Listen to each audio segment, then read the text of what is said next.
Are you confused on which day trading indicators that you should have pulled up on the charts when you're day trading? This is probably the most heated and debated topic in the world of day trading.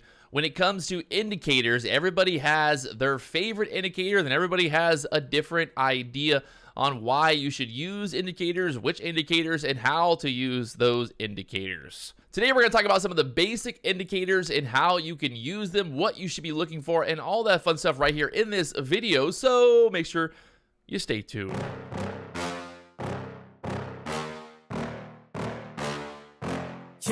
What's going on, guys? Patrick here. Today we're talking day trading indicators. This is something that's always debated. It's talked about.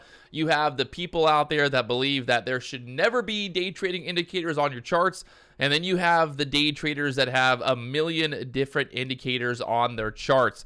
So today we're going to talk about some simple indicators, a lot of kind of the basic indicators that a lot of the new day traders or even experienced day traders are using every single day. So pulling up the IronBeam platform here, you can see right now we've got the 1 minute chart. This is the MNQ. We're trading futures on the NASDAQ.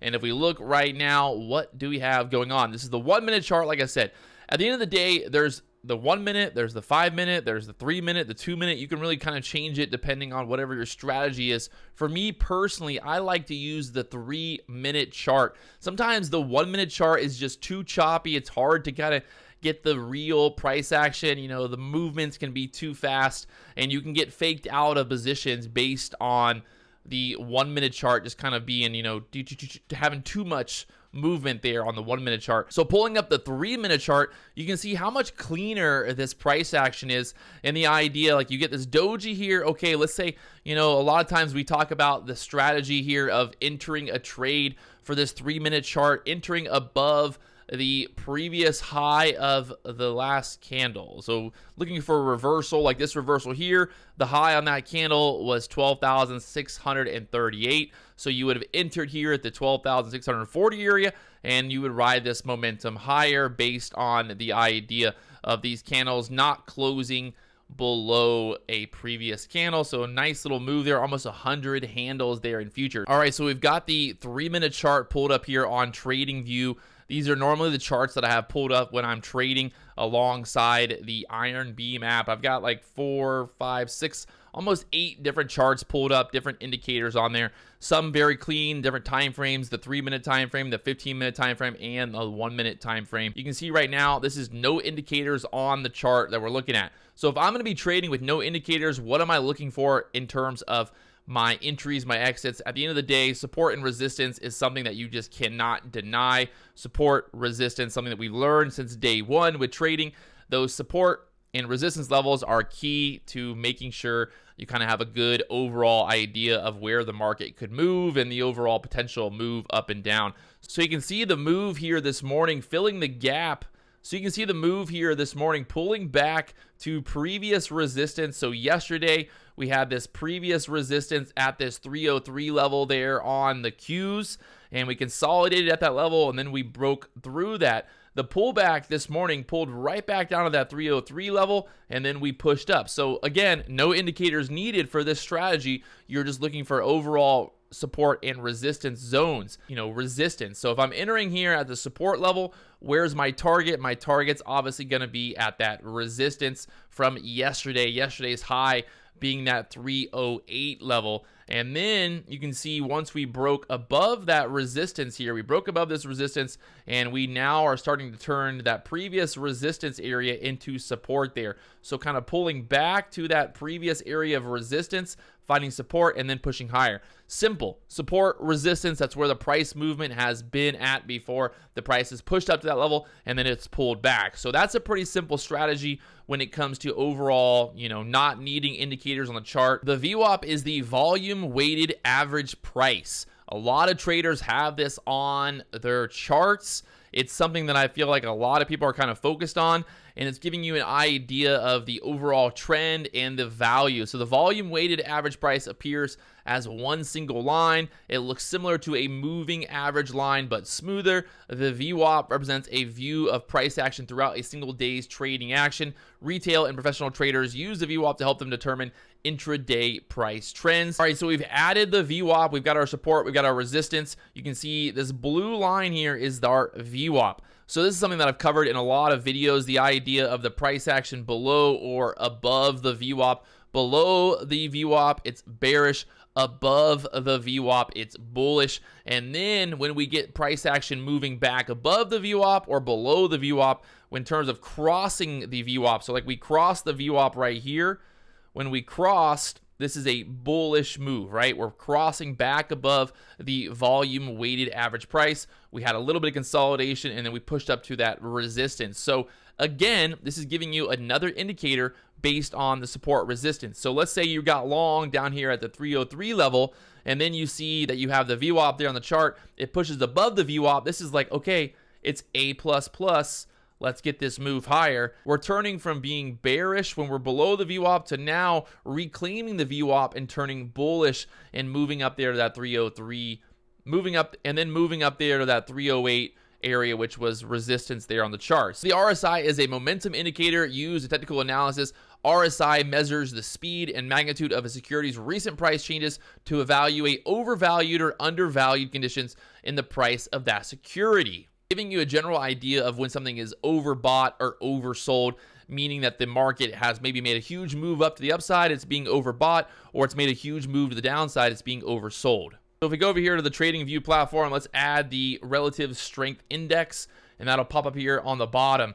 Now, what we're looking for here is when the market is being oversold or overbought. We're looking for extremes, right? And as you can see this morning, look at that. As we pulled back to that previous area of support, we were bouncing off that bottom level of the RSI indicator, meaning that it was oversold and down at a oversold territory, giving you an idea that it might, be a good area to be buying the dip. The one thing that I do want to stress here, guys, is that all of these indicators are going to be lagging indicators. None of these indicators are going to tell you exactly what the market's going to do. It's giving you a general idea of what the trend is, and then also giving you a general idea, is the market kind of at an extremely overbought level, or is the market at a oversold level? And this would be a pretty good indicator. As we pulled back, we were kind of sitting down here at this oversold area. You can see here on the RSI, we were down there oversold through this level here, and that gives us a pretty good idea that we're being oversold into that support level. So now we have the support, we have the RSI telling us that there's obviously, a lot of oversold. This is overextended to the downside.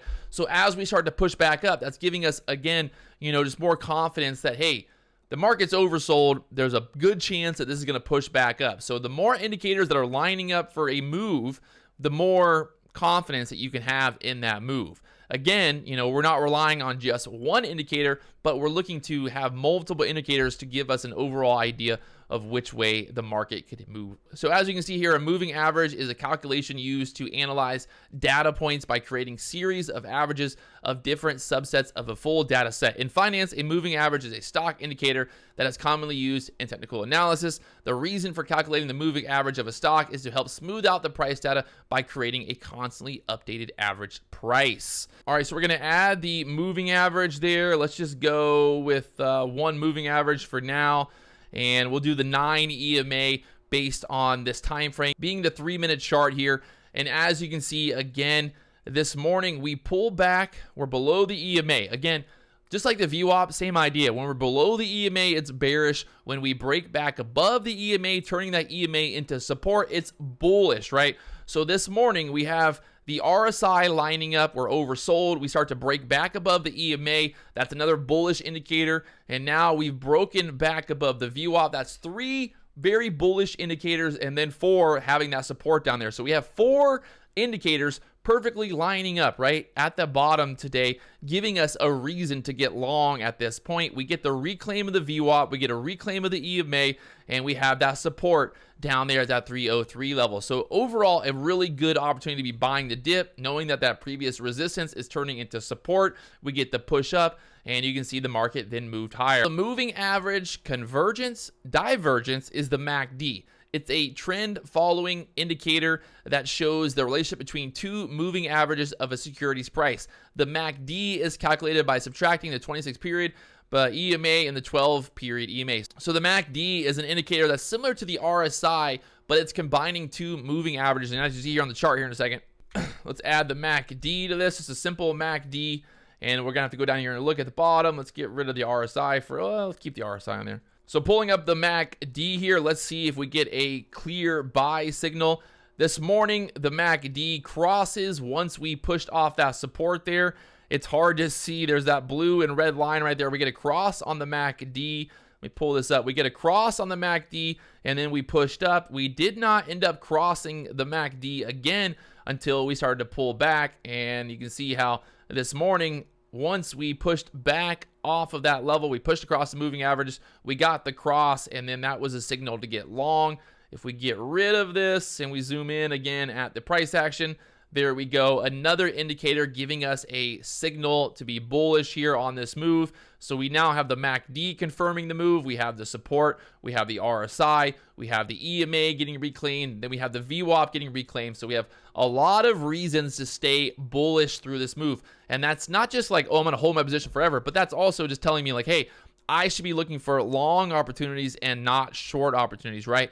As long as all these indicators are showing that we're bullish, why would I get short until these indicators start to show me that I should get short, right? These indicators are giving me an idea of what the overall trend is and what the overall idea here is. And again, we get rid of all the indicators here on the chart, and the support resistance is still the king.